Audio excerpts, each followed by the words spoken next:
안녕하세요. 매일 새로운 사연을 전하는 읽어주는 사연 라디오입니다. 구독과 좋아요, 많은 공유 부탁드립니다. 오늘의 사연 시작하겠습니다. 안녕하세요. 결혼 3년차의 30대 초반 여자입니다. 계획적인 건 아니었던 것 같은데 어쩌다 보니 시어머니를 모시고 살게 되었습니다. 남편이 막내이긴 하지만 집안의 유일한 남자라서요. 남편 위로 누나가 2명 있고 중풍 걸리신 홀어머니가 계십니다. 결혼할 때도 그 사실을 알고 있었고 모시고 사는 일은 절대 없을 거라고 남편이 말하기도 했습니다. 남편뿐만 아니라 신우들도 자기도 제 앞에서야 신우지. 자기들도 집에 가면 저와 똑같은 며느리라며 누구보다도 저를 이해해 줄 수 있는 사람들이라고 하면서 아무리 엄마가 아파도 절대 저 혼자 모시게 하진 않을 거라는 말 믿고 결혼을 하게 되었어요. 정말 다시 생각해도 서럽고 눈물이 나네요. 어머님은 집에서 혼자 지내시고 신우들이 보내주는 돈과 남편이 보태는 돈 합쳐서 어머님 댁으로 전문 간병인을 불러 쓰고 있었습니다. 결혼 1년 차였던 신혼 때만 해도 저 역시 이 정도 시어머니가 자식들에게 많은 지원을 받고 있다는 걸 알고 있었기 때문에 제가 모시게 될 거라는 생각은 꿈조차 꾸지 못했습니다. 그런데 재작년 큰 신우가 자식들 조기 교육을 이유로 미국으로 이민을 떠나게 되었고 비슷한 시기에 코로나가 터지게 되면서 사업하던 둘째 신우네 가게가 서서히 안 좋아지다가 결국 망하게 되었습니다. 그렇게 저한테 걱정하지 말라고 제 편인양 행동했던 신우들이 그렇게 쉽게 말을 바꾸게 될 줄은 몰랐어요. 둘째 신우네가 망하게 되면서 간병인 쓸 돈을 보내주지 못하게 되자 큰 신우도 둘째가 안 내는데 내가 왜 내냐? 우리도 지금 미국에 이민 와서 자리 잡는데 힘이 든다. 알고 보니 한국으로 큰 돈 송금한 기록이 있으면 장기적으로 영주권을 받거나 할 때 좋지가 않다더라 하는 이유를 대면서 시어머니를 위한 지원을 끊게 되었습니다. 저는 결혼하자마자부터 전업주부를 하기로 해서 결혼 전에 다니고 있던 직장마저 그만둔 상황이었고요. 남편 월급이 넉넉하긴 했지만 저희 대출금 갚으며 생활비를 제외하고 나면 남편 외벌이로 시어머니의 간병인까지 쓰기에는 택도 없이 모자란 돈이었어요. 남편이 저한테 당분간은 살림 안 해도 되니 시어머니 좀 봐줄 수 없겠냐 사정사정을 하더라고요. 누나들을 다시 설득해보겠다. 그때까지만 부탁한다고요. 그래서 제가 낮에는 시댁을 오며 가며 어머님 간병을 하게 되었습니다.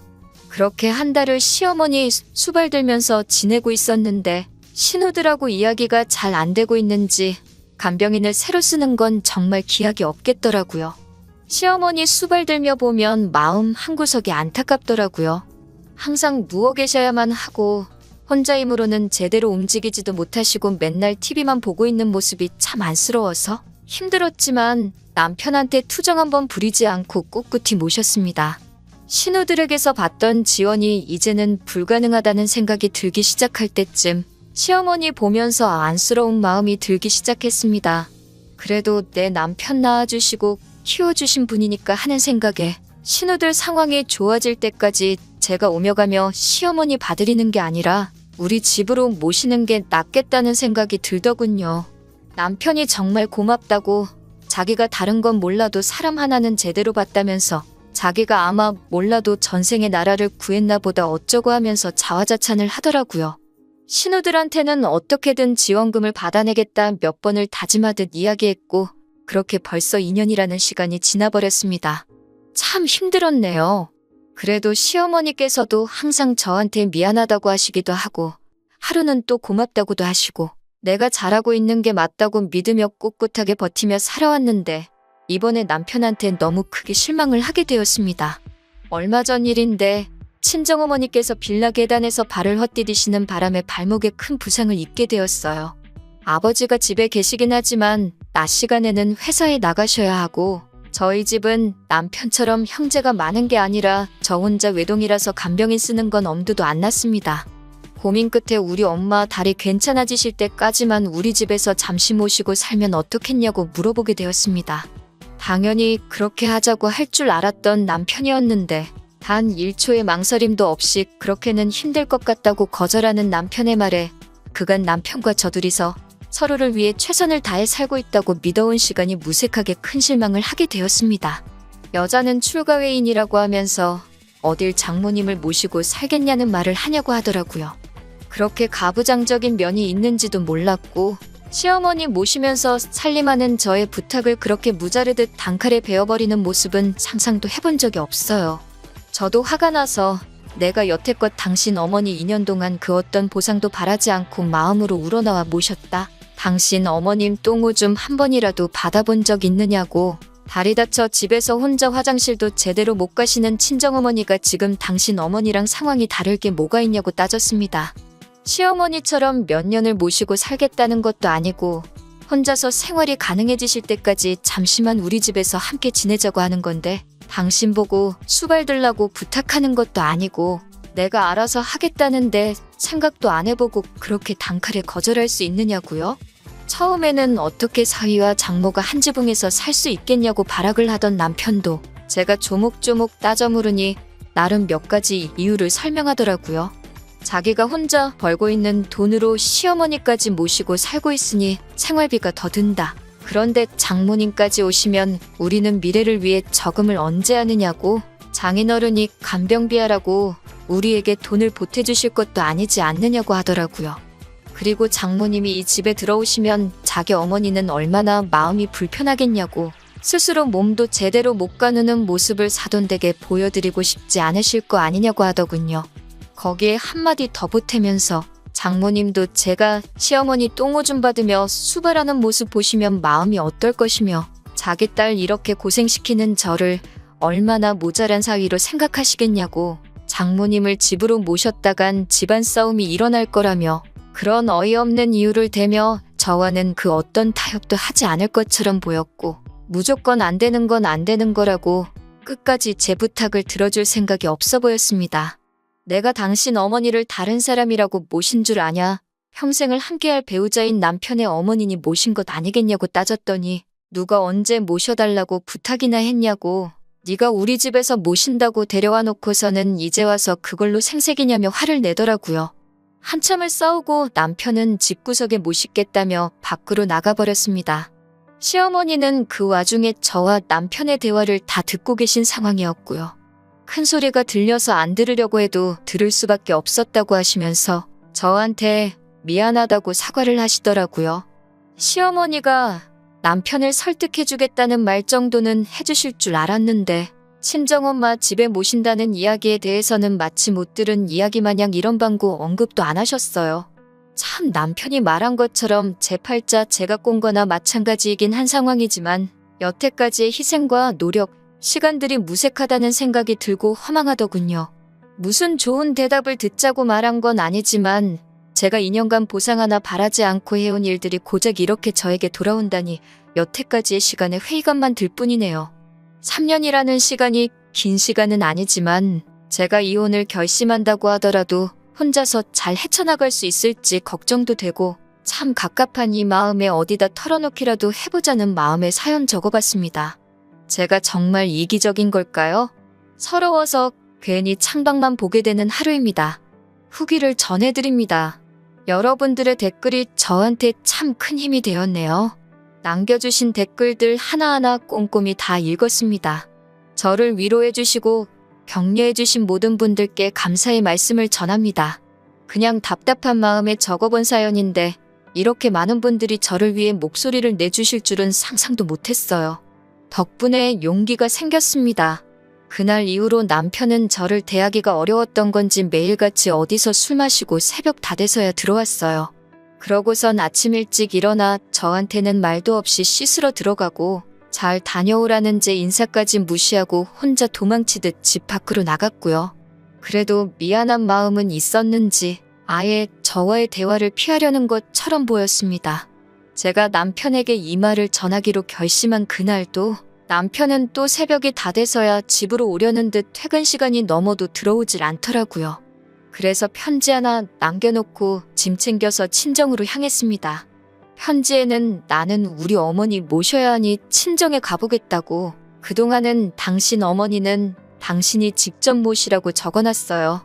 아픈 시어머니 두고 나오는 길이 마음이 편치만은 않았는데 저도 더 이상 참고 살 수 없기 때문에 뒤도 돌아보지 않고 친정으로 향했습니다.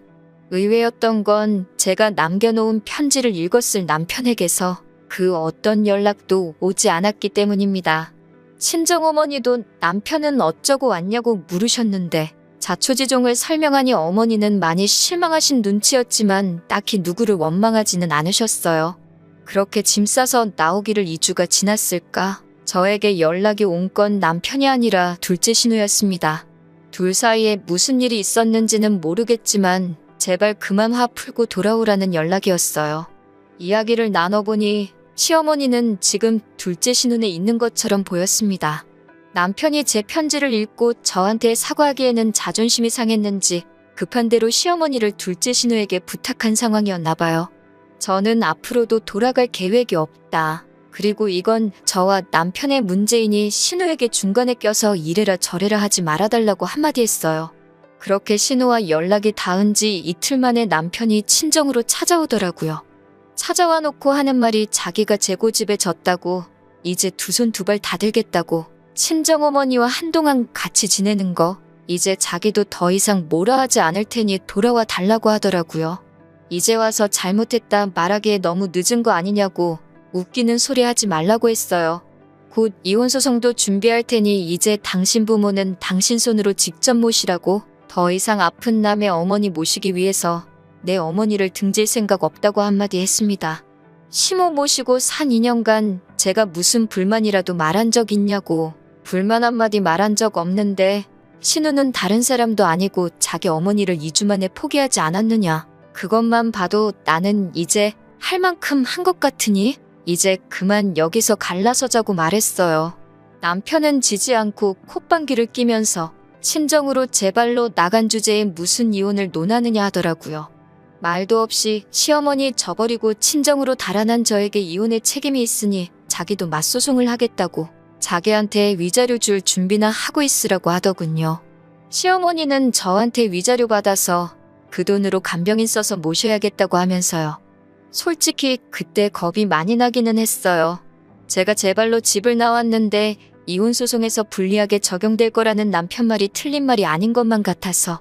그래도 이렇게 큰 결심을 했는데 재판 결과가 겁이 난다고 꼬리를 내리고 그 집구석으로 돌아가고 싶지는 않았습니다.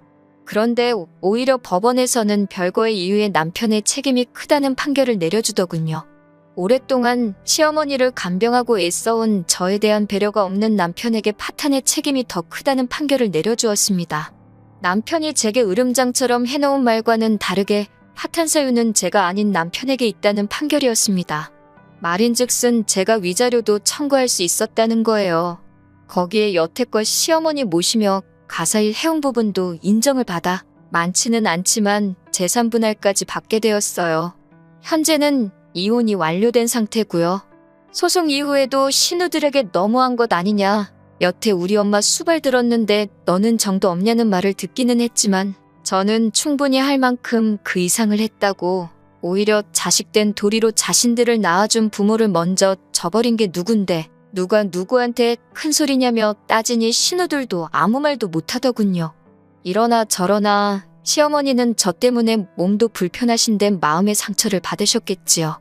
하지만 남편이 저에게 자식된 도리를 강요한 만큼 남편도 저를 위해 자식된 도리를 해줬다면 일어나지도 않았을 일이라 생각하기에 그 부분에서 제가 양심의 가책을 느낄 이유도 없다고 생각합니다. 남편은 자기가 뿌린 씨앗을 거두게 된 거고 저는 거기에 일말의 책임조차 질 이유가 없다는 거예요. 댓글 남겨주신 분들이 저에게 용기를 보태주지 않으셨다면 저 혼자서는 절대 해내지 못할 일이었던 것 같습니다. 3년이란 헛된 시간을 남의 부모에게 효도한 만큼 제 남은 인생은 저희 부모님을 위해 효도하며 살아가려고 합니다. 다시 한번 여러분들께 감사드립니다. 다음에는 이런 사연 적는 일 없는 게 더 좋은 거겠지요? 그렇게 될 거라 생각하고 이렇게 저는 이만 물러나도록 하겠습니다. 안녕하세요. 결혼 생활 1년 만에 이혼을 앞두고 있는 여자입니다. 돈이 웬수인 건지 아니면 남편의 자격지심이 문제인 건지 이렇게 결혼 생활이 끝나버릴 줄은 상상도 못했습니다. 24살의 친구 소개팅으로 동갑내기인 남편을 만나게 되었습니다. 둘 다 어렸으니까 당연히 결혼을 목적으로 만난 건 아니었고 가벼운 마음으로 만난 사이였습니다. 당시 저는 졸업을 앞두고 있었고 남편은 군대에서 전역해 3학년이었어요. 1년 정도 사귀다가 저는 유학을 갔고 남편은 졸업을 했습니다. 그 무렵에는 제가 귀국을 할지 안 할지 정해지지가 않아서 헤어진 것도 사귀는 것도 아닌 애매한 사이로 지내고 있었어요. 그러다 제가 대학원을 마치고 한국으로 취업을 하면서 귀국을 했고 남편도 그 사이에 직장을 잡았습니다. 그렇게 다시 만나게 된 저희는 2년 정도의 연애를 하고 결혼까지 하게 되었습니다. 무엇보다 그 긴 시간 동안 마음 변하지 않고 한자리에서 저를 기다려준 모습이 너무 좋았어요. 제가 해외에 있는 동안 남편의 존재는 많은 위로와 위안이 돼주었고 그렇기에 저희 부모님도 남편을 무척 마음에 들어 하셨어요. 하지만 막상 결혼 준비를 하면서 시댁이 많이 어렵다는 사실을 알게 되었습니다. 지방에 계시는 시부모님은 전에는 공장에서 근무를 하셨고 신우와 남편이 취직을 하면서는 일을 그만두셨다고 했습니다. 지금 두 분이 거주하시는 20평대 작은 아파트가 재산의 전부라 들었고 은행에 대출이 좀 있다고 하시더라고요. 남편 말에 의하면 신우들도 시집갈 때 자기들이 모은 돈에 대출받아서 갔다고 했습니다. 그런 사정을 전에 듣게 된 친정부모님은 걱정이 많으셨고 저에게 이 결혼을 진지하게 생각해보려고 하셨습니다. 저희 친정이라고 해서 유난히 재산이 많거나 그런 건 아닙니다. 하지만 사업을 하셨던 저희 부모님은 노후 준비도 다 되어 있으시고 서울과 경기의 아파트도 두 채 가지고 계셨습니다. 시댁과 비교했을 때는 확실히 나은 조건이기는 했어요. 친정 부모님은 결혼 생활이라는 게 사랑만으로 하는 건 아니라고 잘 생각해보고 결정하라 하셨지만 저는 그때만 해도 오히려 친정 부모님이 야속하기도 했어요. 돈이라는 게 있다가도 없고 없다가도 있는 거라고 생각했고 아직 저희 둘 다 젊으니까 앞으로 열심히 벌고 모으면 된다고 생각했지 시댁의 경제 상황이 저희 부부에게 어떤 큰 영향을 끼칠 거라고는 생각지 못했거든요. 친정 부모님은 제가 남편을 얼마나 사랑하는지 아셨기 때문에 이 결혼 못 시킨다라고 끝까지 말리시진 못하셨고 결국 허락해 주셨습니다. 단지 저에게 말씀하시길 살다가 힘들면 언제든 돌아오라고 하시더군요. 그렇게 결혼을 진행하게 되었습니다. 시부모님은 하객으로 부를 사람도 많지 않고 도와주실 능력도 안 되신다며 저에게 알뜰하고 간소하게 식을 올리라고 하셨습니다. 하지만 하나뿐인 딸이 결혼을 한다고 하니 친정 부모님께서는 해주실 수 있는 한 최고로 좋은 것만 해주고 싶어 하셨습니다. 친정아버지는 그냥 우리 쪽에서 다 부담하면 어떻겠냐고 하셨지만 저는 남편에게 부담을 주고 싶지도 않았고 친정 부모님께 그렇게 시작부터 손을 벌리고 싶지도 않았습니다. 그래서 결국 시부모님이 처음에 말씀하셨던 대로 간소하고 조촐하게 식을 올렸습니다. 결혼식도 지원을 못 해주신다 하셨고 신우들도 다 자기 능력으로 시집갔다고 했으니 경제적인 부분에 있어서는 시댁에 아무런 기대도 없었습니다. 그나마 다행인 건 결혼 전 친정부모님이 제 앞으로 해주신 작은 아파트가 있었기에 그곳에서 신혼생활을 시작하게 되었습니다. 이미 기존에 제가 쓰던 가구며 가전제품들이 구비되어 있었기 때문에 일단 서로의 예산이 허락하는 한에서 몇 가지만 바꾸기로 했어요. 그리고 여기까지도 저는 아무런 불만도 없었습니다. 종종 친정이나 시댁에 도움 없이 시작하는 사람들을 듣고 봐왔고 저는 개인적으로 대단하고 멋지다고 생각했거든요. 그에 비해 저희는 집도 준비되어 있었고 그 때문에 아낄 수 있는 부분이 많았기 때문에 여러모로 이미 유리하게 시작해서 다행이라고 여겼습니다. 하지만 제가 시댁에 바라는 게 아무것도 없었음에도 불구하고 결국엔 돈 때문에 시부모님과 안 좋아지게 되었습니다. 저희 집들이 때였어요. 지방에 계신 시부모님도 올라오셨고 신우들도 왔어요. 제가 미리 준비한 음식 몇 가지와 배달 음식을 더해 한 상 차렸고 다들 맛있다고 준비하느라 고생했겠다고 한마디씩 해주었습니다. 다들 하오 웃고 분위기도 괜찮았어요. 그러다 시어머니가 저희 집 TV를 보더니 TV가 너무 좋다 하시면서 우리도 TV를 바꿔야 되는데 그러시더라고요. 그러자 신우들도 맞아, 엄마 집 TV 너무 오래됐지.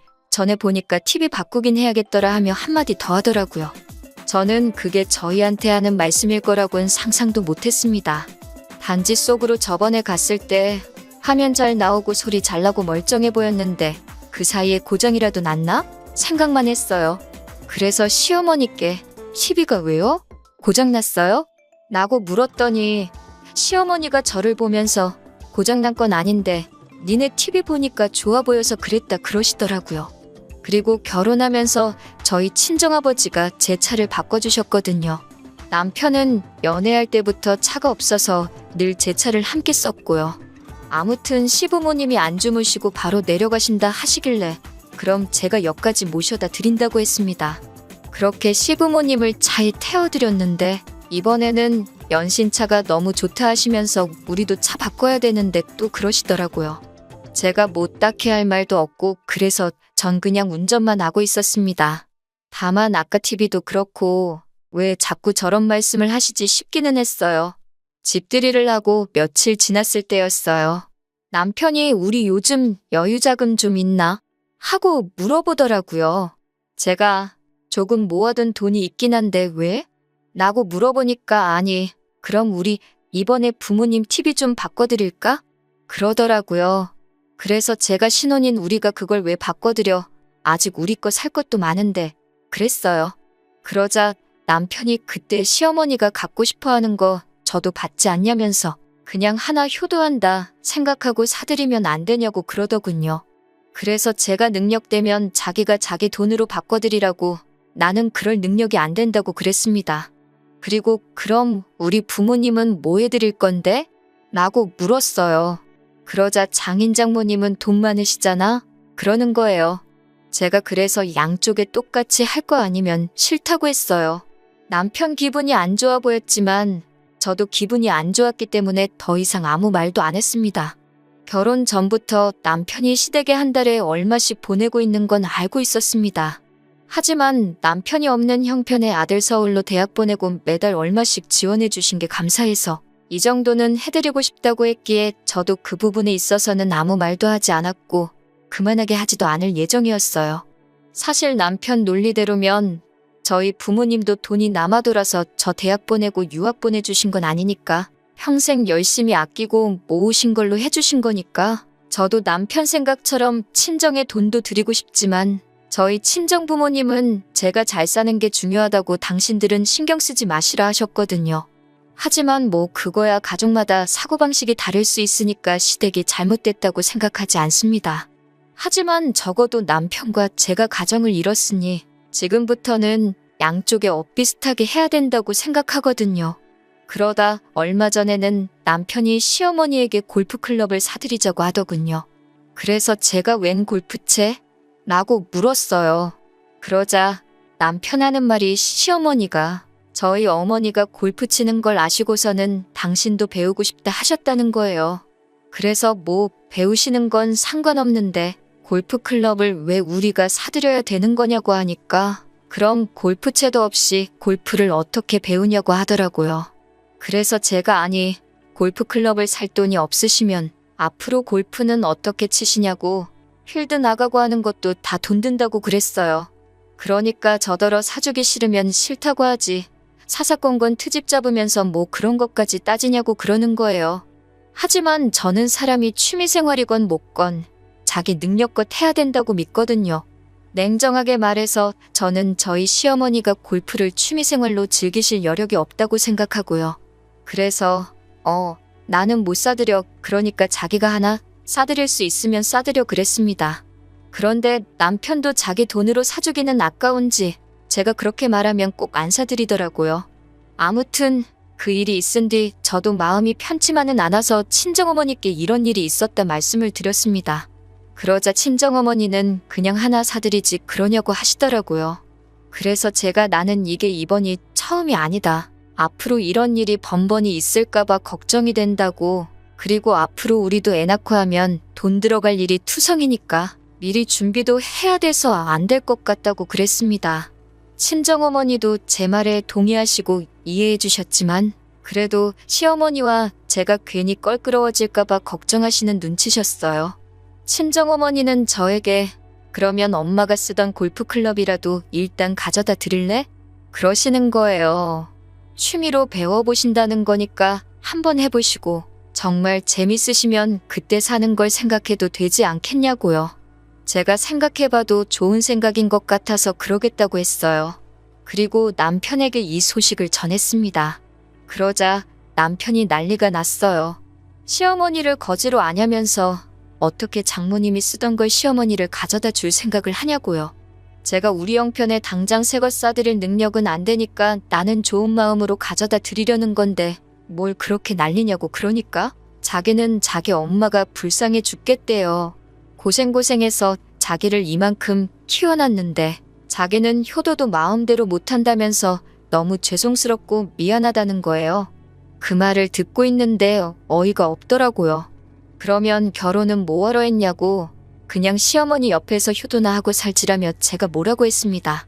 그러자 남편이 한다는 말이 능력 있는 며느리가 있으면 더 잘해드릴 수 있을 줄 알았다는 거예요. 그런데 있는 사람이 더하다면서 저더러 너무 인색하다는 거예요. 진짜 이 말 듣는데 나한테 뭐 돈 맡겨놓은 거 있나 싶더라고요. 제가 시부모님이 날 키웠냐, 널 키웠지. 왜 나한테 그런 걸 바라냐고. 그러니까 자기는 장인장모님한테 아들 같은 사위가 되려고 하는데 너는 너무 선을 긋고 있는 거 아니냐는 거예요. 그래서 제가 우리 부모님이 우리한테 뭐 사달라고 해달라고 한 게 하나라도 있냐고 물었어요. 이 집도 친정 부모님이 안 해주셨으면 어쩔 뻔했냐고요. 그러자 남편은 더 가관인 말을 하더라고요.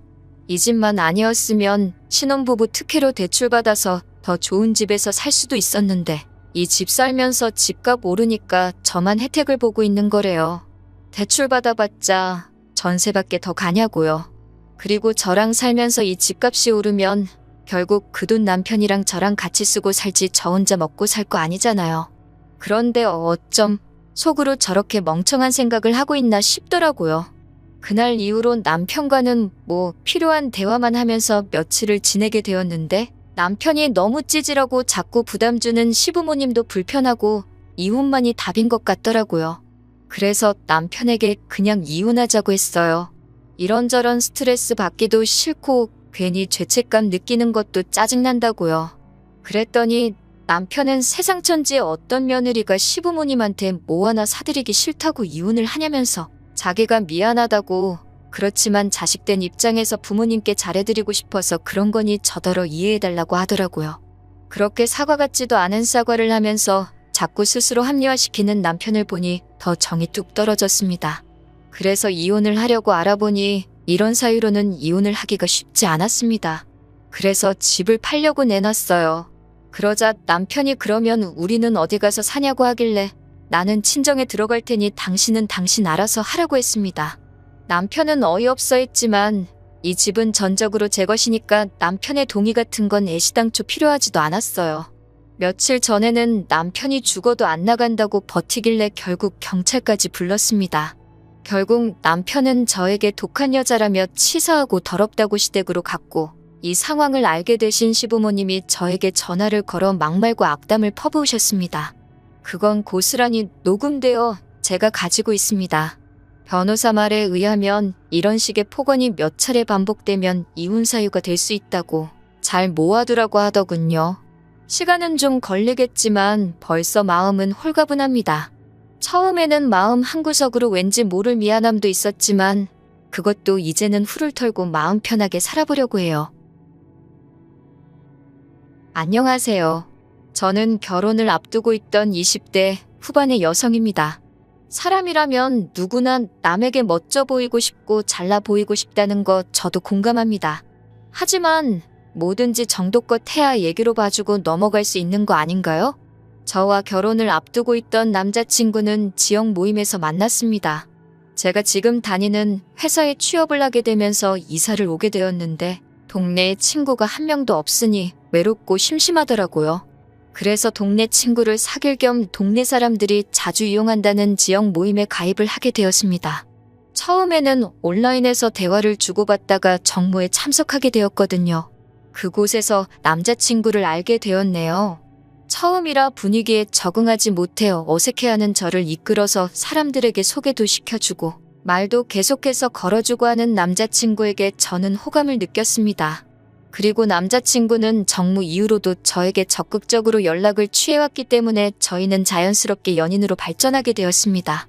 사귀고 얼마 지나지 않았을 때부터 남자친구는 저랑 결혼하고 싶다고 몇 번을 이야기하더라고요. 하지만 남자들이 원래 연애 시작하면 꼭 결혼 이야기를 하잖아요. 그렇기에 저는 그렇게 진지하게 받아들이지는 않고 있었습니다. 결혼 이야기를 할 만큼 나를 많이 좋아한다고만 생각했어요. 그런데 사귄 지 반년 정도 됐을 무렵인가 남자친구가 정말로 청혼을 해오더라고요.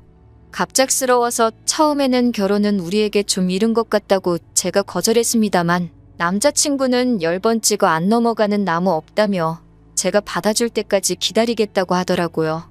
결국 저는 그런 남자친구의 인내심과 적극성의 마음에 문을 열게 되었고 그렇게 저희는 본격적으로 결혼을 준비하게 되었습니다. 하지만 결혼 준비를 위하여 몇 번 남자친구의 부모님을 만나면서 저는 이 결혼을 하는 게 맞는 건지 의구심을 품게 되었습니다. 남자친구의 부모님은 전후 사정 설명 없이 저희에게 따로 살지 말고 당신들과 같이 살자고 하시더라고요. 당시 남자친구는 부모님과 50평대 아파트에 살고 있었습니다. 평수만 들으면 굉장히 좋고 비싼 집 같지만 지역이 서울도 아니었고 지하철을 타려면 30분은 버스를 타고 나가야 하는 그런 곳이었기 때문에 사실 장점이 없는 동네였습니다. 특히 저 같은 경우 직장이 서울 중심에 있었기 때문에 그 집에 들어가 살면 최소한 하루 3시간은 꼼짝없이 출퇴근에 써야 할 상황이었습니다. 사정이 그렇다 보니 저로서는 아무리 남자친구 부모님의 말씀일지라도 싫다는 의사표현을 확실히 해야만 했습니다. 게다가 남자친구의 부모님은 저희에게 그냥 들어와서 살라는 게 아니라 저희 각자가 모은 돈을 당신들에게 주고 들어와 살라는 거예요. 그 돈으로 어디 가서 50평대 아파트를 구할 수 있냐면서요. 말도 안 되는 남자친구 어머니의 논리에 짜증이 났지만 그래도 얼굴 붉히기는 싫어서 제가 한번 남자친구와 잘 이야기해보겠다고 했습니다. 그렇지만 어머님의 요구는 거기서 그치지 않았습니다. 저는 분명히 남자친구에게 그 집에 들어가서 살지 않겠다고 말했음에도 불구하고 남자친구가 어머님께 뭐라고 했는지 어머님은 저희가 같이 살게 될 거라고 생각하셨나 봅니다. 저에게 50평짜리 집에 사는데 차도 하나 있어야 되지 않겠냐며 특정 브랜드의 차를 혼수로 하나 해오는 게 어떻냐고 저에게 강요하시더라고요. 저는 이미 제 차를 따로 가지고 있다 말씀드렸는데 제가 타는 그 코딱지만한 차 말고 가족 넷이서 다 같이 탈 수 있는 큰 차로 한 대 뽑으라고 계속해서 고집하셨습니다. 어디 가서 그런 차 타고 있으면 사람들한테 손가락질 당하고 우습게 보인다고요. 제가 이미 타고 있는 차인데도 그 차를 타는 사람들은 참 없어 보인다고 하는 말이 어이가 없었습니다. 제가 차에 관심이 없는 편이라 저희 보고 사라고 하는 차를 인터넷에 검색을 해봤는데 가격만 7천만 원이 넘는 차더라고요. 심지어 그 차를 사오는 건 저지만 우리 가족이 다 타고 다닐 차라는 걸 강조하면서 예비 시부모님도 그 차를 끌고 다닐 것 같이 말씀을 하시더라고요. 어차피 회사는 대중교통 타고 다닐 거 아니냐고 평일에는 자기도 좀 끌겠다고 하시면서 그 속내를 숨기지 않으셨어요. 결국 참다 못한 제가 남자친구에게 당신이 나서서 확실히 상황 정리를 하지 않으면 내가 조목조목 따지고 들어야 하고 그렇게 되면 서로 불편해질 텐데 괜찮겠냐고 했습니다. 그제서야 남자친구도 미안하다며 자기가 중간 역할을 똑바로 하겠다고 하더라고요. 그 외에도 남자친구의 부모님은 남들에게 보여지는 걸 굉장히 중요하게 여기셨는데 예를 들어 제주도에서 딱 한 번 해보신 승마 체험을 남들에게는 마치 일주일에 한두 번 취미로 타는 것처럼 말씀하신다거나 TV에서만 보셨던 여행지를 마치 다녀오신 것처럼 주변에 자랑하듯 소문을 내곤 하셨습니다. 저희에게 들어와 살라고 강요하시던 아파트도 사실은 은행 대출이 절반 가까이 되더라고요. 저한테 그렇게까지 말씀은 안 하셨지만 대출금이자 내는 게 부담스러워서 저희 돈이라도 받아서 조금이나마 대출을 상환해 보려고 하셨던 건 아닌가 싶기도 하더라고요. 아무튼 이런 일련의 과정을 겪으면서 저는 남자친구의 부모님이 남자친구와는 달리 굉장히 물질적인 것과 겉모습을 중요시하는 분들이라는 걸 깨닫게 되었습니다. 솔직히 실망스럽기도 했고 걱정스럽기도 했지만 그래도 파혼까지 생각하지 않았던 이유는 적어도 남자친구는 그분들을 닮지 않았다 믿었기 때문이에요. 남자친구는 어머님과 아버님이 그런 말씀을 하실 때마다 민망하다는 듯이 저에게 이해해달라며 미안해하기도 했고, 입버릇처럼 자기는 사람을 볼 때 항상 내면을 가장 중요하다 생각한다고 했거든요. 실제로 여러 가지 동호회 활동을 하고 있는 남자친구 주변에는 다양한 사람들이 있었기 때문에 저는 그 말을 철석같이 믿었습니다. 하지만 얼마 전 남자친구와 청첩장 디자인을 고르다 하객에 관해서 이야기를 나누게 되었거든요. 그러면서 남자친구에게 크게 실망을 하게 되었습니다. 남자친구가 저에게 누구누구를 부를 거냐고 먼저 물어보더라고요. 사실 결혼식이 저를 위한 자리이기도 하지만 저희 부모님을 위한 자리이기도 하잖아요.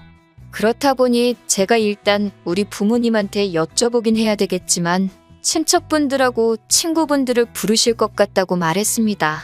저 또한 어린 시절부터 친했던 친구들 위주로 부를 예정이라고요. 그러자 남자친구는 약간 곤란하단 표정을 짓더니 혹시 그럼 그 사람들 사진이나 직장 같은 걸 자기에게 이야기해 줄 수 있냐고 묻더라고요. 그런 게 왜 궁금한지 이해가 쉽게 되지 않아서 왜 필요한 건지 말해달라고 했어요.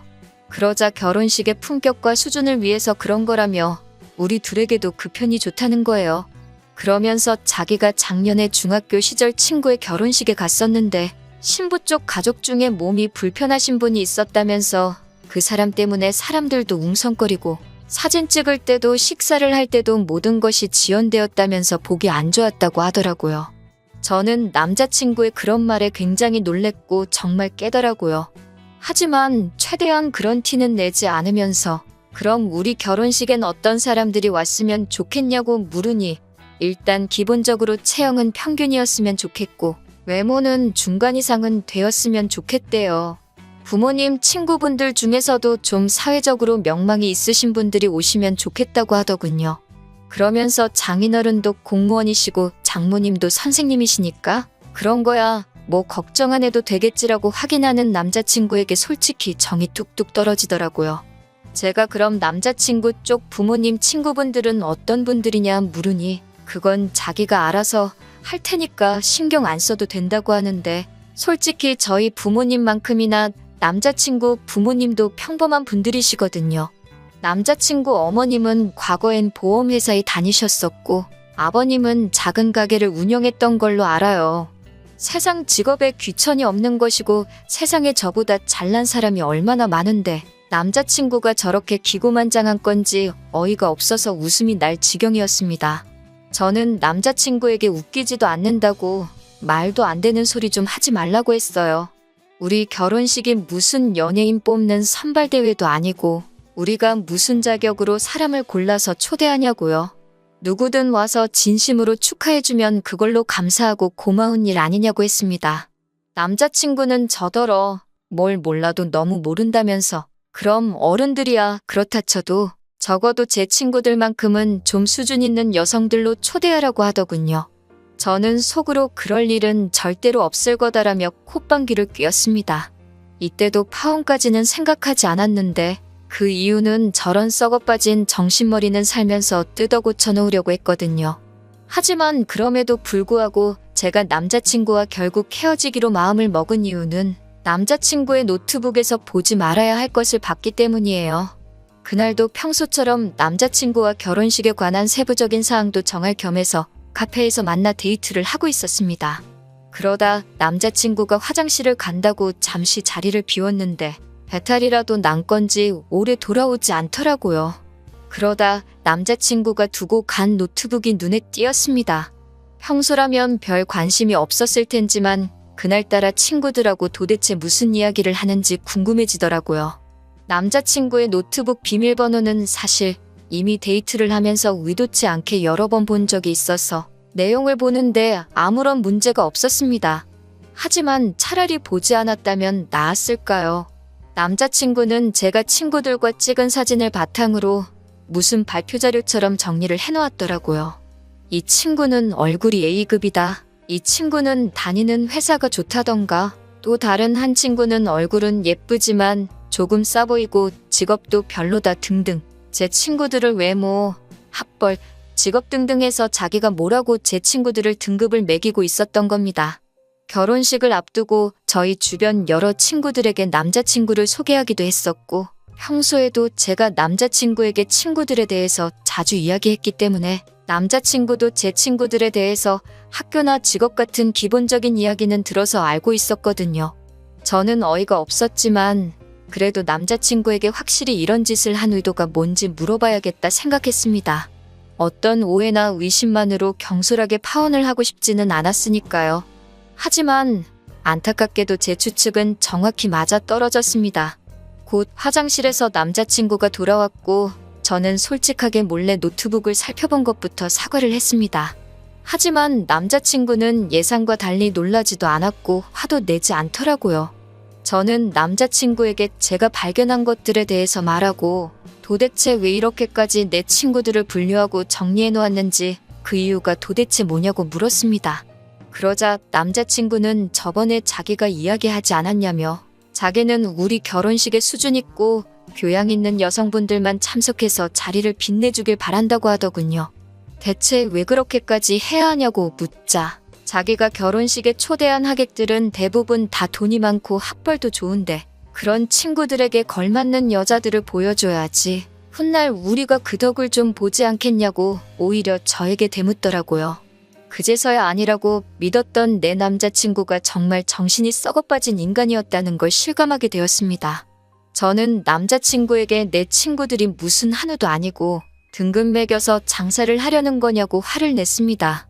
남자친구는 제가 화를 내고 있는데도 자기가 뭘 잘못했는지도 모르고 오히려 저한테 뭘 그렇게 기분 나빠하고 있냐며 의아해 하더라고요.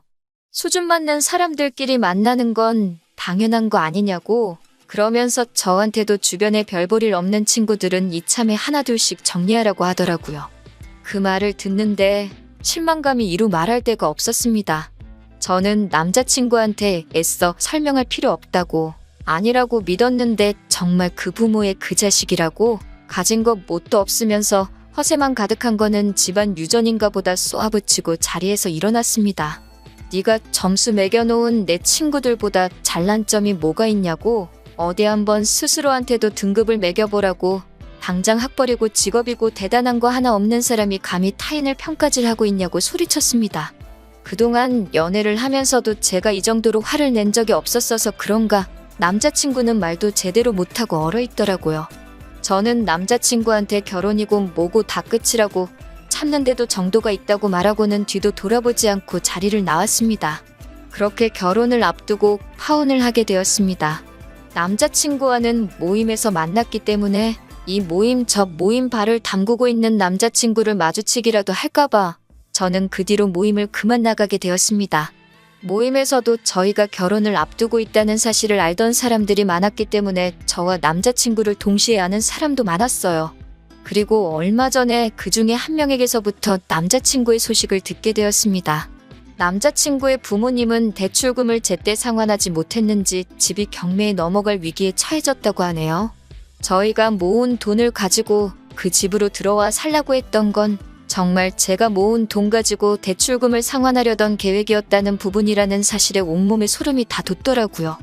게다가 모임에도 그 사실이 전부 소문이 퍼지게 되었고 그 와중에 남자친구가 사람의 배경을 보고 가려가면서 만난다는 것까지 까발려지게 되었다고 합니다. 그도 그럴 것이 사람들 만날 때마다 직업이 뭔지, 학교는 어디 나왔는지가 제일 궁금한 사람이니 그 본성을 들키는 건 시간 문제였던 거였겠죠. 그런 이야기가 도는 가운데 모임에 누가 봐도 잘난 사람이 들어오게 되면서 스스로 열등감을 느낀 건지 소문 때문에 그런 건지 어느 순간부터 모임을 도망치듯 더나 코빼기도 보이지 않는다네요. 걷는 놈 위에 뛰는 놈, 뛰는 놈 위에 나는 놈이 있다고 세상에 얼마나 멋지고 잘난 사람들이 많은데 그런 건 생각도 안 하고 기고만장해서 남 무시하는 남자친구가 이번 일을 통해서 제발 철 좀 들었으면 하는 바람입니다. 안녕하세요. 혼자서 딸 하나를 키우고 있는 30대 중반의 여성입니다. 남편과 이혼한 지 벌써 반년이 넘었네요. 이제는 좀 괜찮아진 것 같다가도 한 번씩 속에서 우라가 치밀어 올라옵니다. 그럴 때면 이불 속에 들어가 숨죽여 펑펑 울기도 하고 뒷산에 올라 소리를 지르기도 했는데 오늘은 한번 일기처럼 적어보려고요. 남편이 저에게 프로포즈를 할 당시에 저를 다른 이름으로 부른 적이 있어요. 그때 너무 수치스럽고 속상한 마음에 결혼이고 뭐고 필요 없다고 다 뒤집어 엎어버리자고까지 했습니다. 남편이 저에게 프로포즈를 하려고 참고했던 영화의 주인공 이름과 헷갈렸다며 울며 빌며 변명을 했지만 저는 받아주지 않았어요.